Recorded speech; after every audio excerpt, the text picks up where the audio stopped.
perkenalkan, nama saya Fatih Abisa Utama.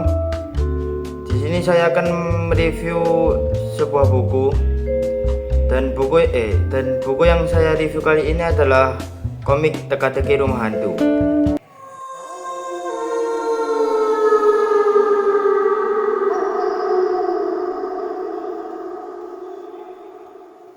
Kenapa saya mereview buku ini? Karena buku ini tuh unik banget. Kenapa kok bisa unik? Karena guys, di dalam satu buku ini ada beberapa cerita dari penulis yang berbeda. Nah, penulis ini itu masih kecil, sekitar umur 8 sampai 14 tahunan lah. Kenapa kok anak sekecil itu bisa membuat komik kayak gini? Jadi anak kecil ini buat komik, contohnya kayak gini.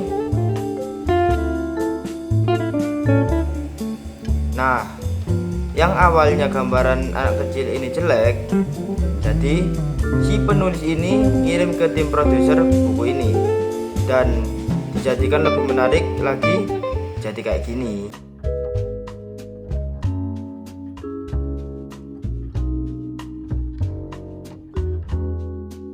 Jadi di buku ini ada beberapa cerita guys, seperti Teka-teki Rumah Hantu, Selalu Dimusuhi, Donella dan Buku Ajaib, dan masih banyak lagi.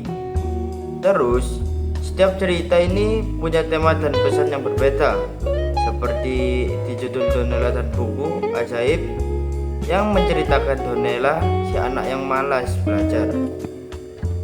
Suatu hari saat Donella mengerjakan ujian sekolah, Donella tidak bisa mengerjakan ujian tersebut karena dia tidak belajar sama sekali dan malah bermain handphone. Alhasil Donella mendapatkan nilai yang jelek dan handphonenya pun disita oleh ibunya. Saat Donella bosan di kamar, tiba-tiba buku matematikanya menjadi hidup yang bernama Buku. Buku adalah salah satu spesies dari Planet Education. Buku membantu Donella yang tidak mau belajar. Awalnya Donella tidak mau, tapi karena besok ujian, mau tidak mau Donella belajar dengan buku. Singkatnya, Donella mendapatkan nilai yang bagus dan Donella menjadi senang dan ingin menunjukkan kepada buku. Saat di kamar, Donella tidak menemukan buku, malah menemukan surat dari buku.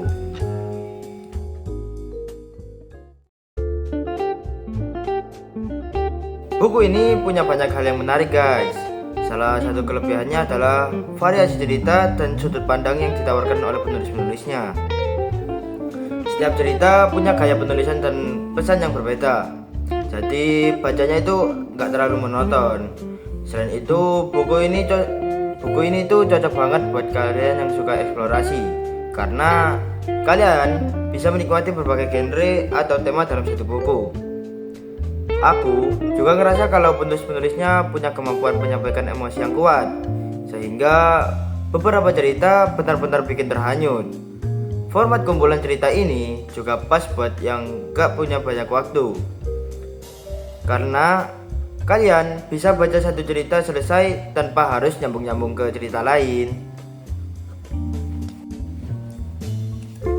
Tapi ya, seperti halnya kumpulan cerita lainnya, gak semua cerita punya kualitas yang bagus guys. Ada beberapa cerita yang menurut saya kurang pas, kayak idenya itu bagus, tapi eksekusinya kurang maksimal.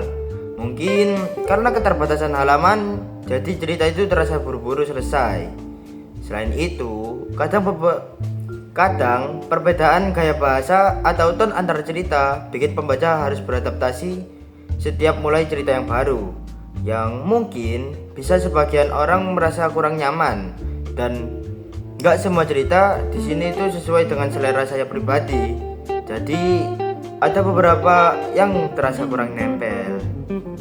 Jadi itu dia review tentang komik Teka-teki Rumah Hantu yang penuh variasi cerita.